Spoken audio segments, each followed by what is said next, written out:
My name is Jim McGillivray and this is the Pipe Box, your source for all things piping. If you find this video useful, please give it a like and please subscribe to this YouTube channel to see more videos like this. We're going to go over a tune today, and you can print the music out for this tune by going back to the description of this video on my YouTube channel, where you will find a link to a PDF. Today I would like to do with you the classic 4/4 march known simply as Wings. Wings is an intermediate level tune, meaning that it's manageable for most pipers. It's a mega popular tune and every piper should know it. Wings was not originally a pipe tune. It was actually a military brass band tune. It was written by the bandmaster of the Corps of Royal Engineers in the United Kingdom, Bandmaster William Newstead. Newstead may not have actually composed the melody so much as combined melodies from two different tunes, one an English folk song and the other a German song actually called Wings.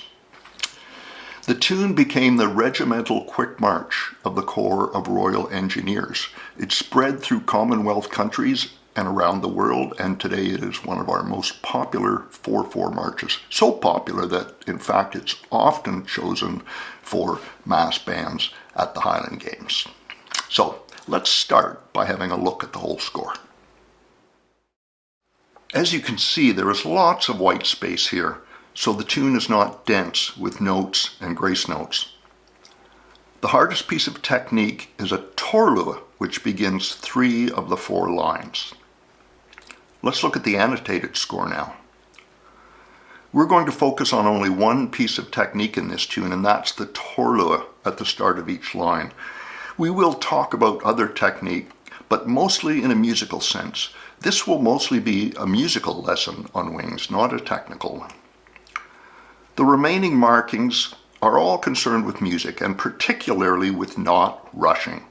Rushing is the most common problem I see in 4/4 marches, particularly among less experienced players. So musically, we'll be focusing on playing squarely on the beat and not ahead of it. Now let's hear Wings played on a Dager electronic chanter.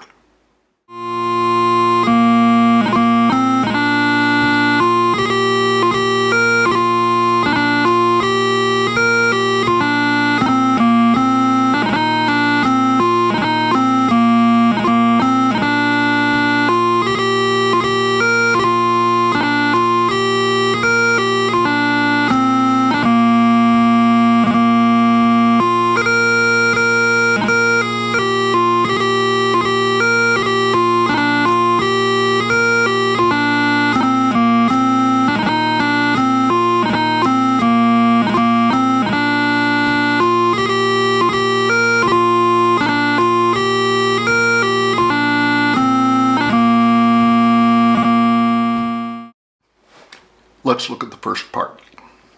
In the very first bar, we see a torlua, circled in blue.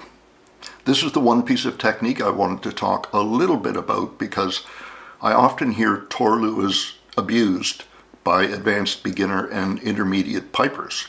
I have an entire video on torluas on this channel, which you can refer to. In general, I find with torluas, 2 things go wrong. One is the E grace note that goes from low G to low A at the end of the torlua is not accurate. And that's something you need to work on separately.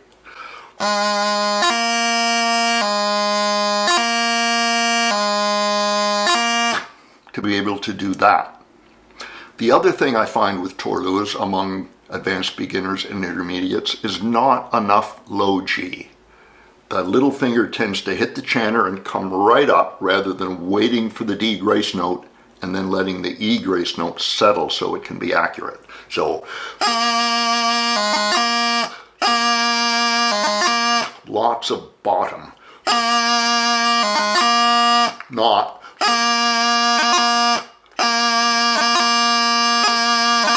Just touching the chanter. Nice full torlua with every grace note heard. In bar 2, At the end of bar 2, I've circled a C with a doubling ahead of it. This I'm going to use to describe a very important principle in 4/4 marches.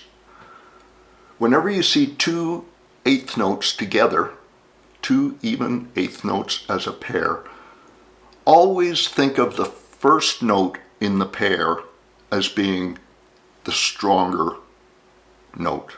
If you could make it a bit louder, you might, especially when there is a doubling on it, the way there is here.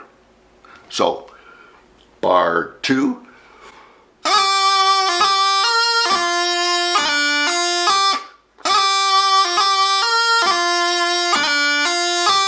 I'm really pushing that C out after the doubling.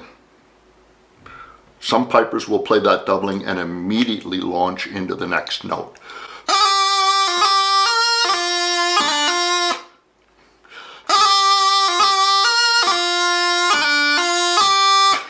We're going to talk more about the pairs of even eighth notes. At the start of bar 3, we have a F dotted eighth note, followed by a high G 16th note. I simply want you to make sure you play this very pointed. Hold the F, make the high G short.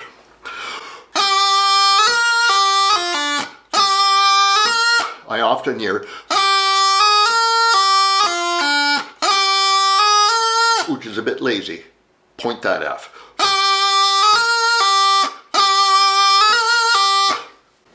Following that, in the middle of the bar, bar 3, is an E 16th note that is on the beat.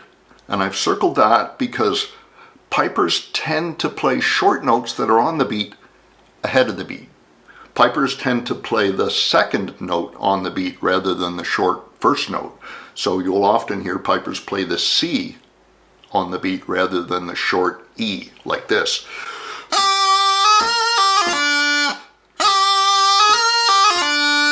Wait for that short E. It has to happen right on the beat. The G grace note finger hits the chanter when your foot hits the floor.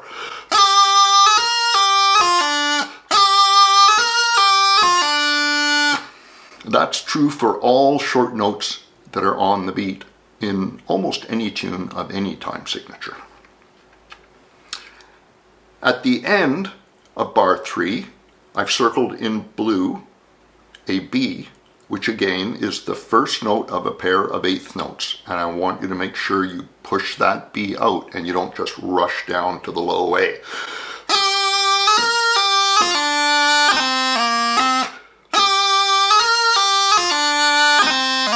Not.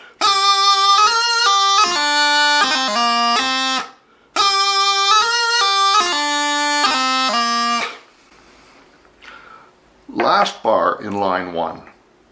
I've circled 3 beats, the last 3 beats in the bar, which consists of 6 eighth notes.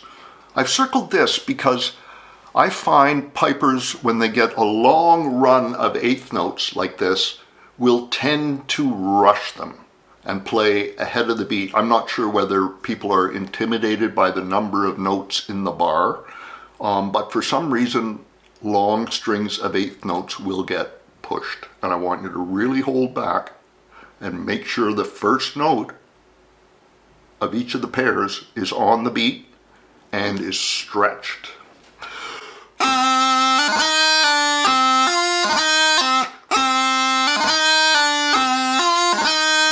Not.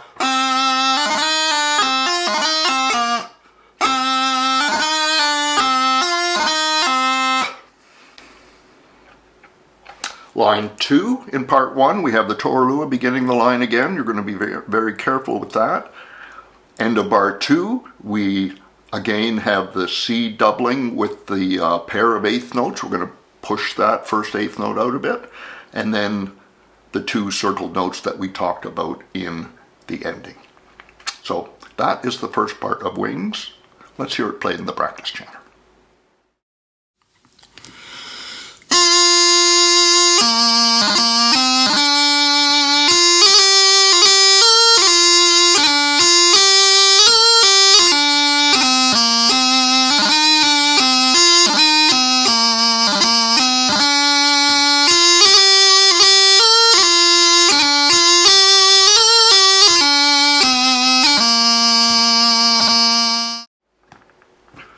Most of the points I wanted to make in this tune I made in the first part, but there are a few things to talk about in the second part. I will say that everything we talked about in the first part applies to the second part because many of the bars are exactly the same.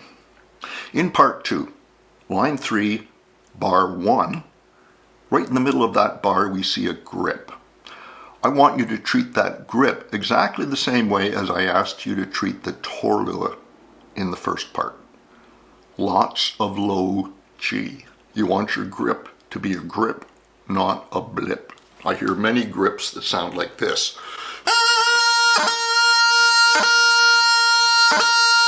which isn't much of a grip. You need your grip to sound like this. There are 3 grace notes and 3 distinct little blips in a grip. E, 1, 2, 3, E, 1, 2, 3.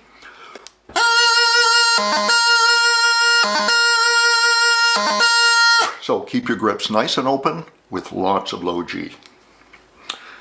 In bar 2 of line 3, we have a string of 8th notes. We talked about strings of 8th notes in the first part and the tendency of pipers to rush and race through strings of 8th notes.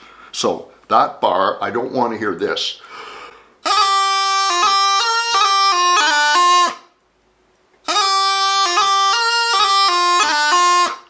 Measured, and make sure you push out the first 8th note of each pair.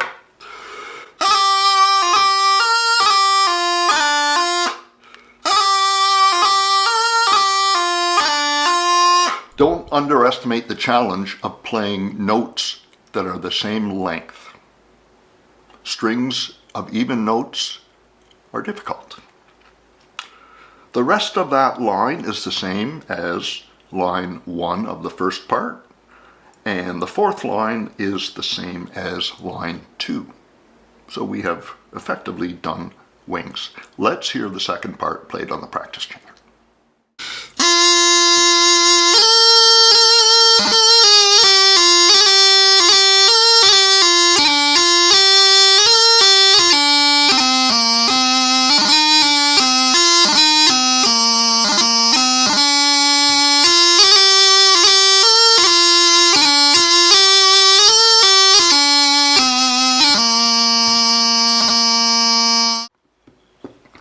So, that is wings. Earlier in the video I played wings on the Dagger chanter and I played it at a tempo of 82 beats per minute. That's a pretty good tempo to aspire to. Bands may play it a little bit more quickly, solo players may play it a little bit more slowly, but that is a good tempo to target. One other point I want to make that I have made in other videos and I will continue to make, and that is when you are learning a tune from scratch, don't play it too quickly. I see so many pipers who sit down to learn a tune and instead of going very, very slowly, note by note, they launch into it at band tempo and play bars over and over again until they figure out the notes all the time playing at a quick tempo. Don't do this. That tends to ruin your technique, scatters grace notes all over the place, and the tune tends to be pushed and unmusical. I can't stress enough how important it is when you're just becoming familiar with a tune to play it very, very slowly. Note accuracy is your first priority. Grace note accuracy is your second priority. Pointing accuracy is your third priority. Tempo is by far your last priority. Don't worry about tempo when you're first learning a tune. Don't sabotage your playing by learning tunes too quickly. Here endeth today's lesson. Enjoy wings. From me, Jim McGillivray at the Pipe Box, good piping.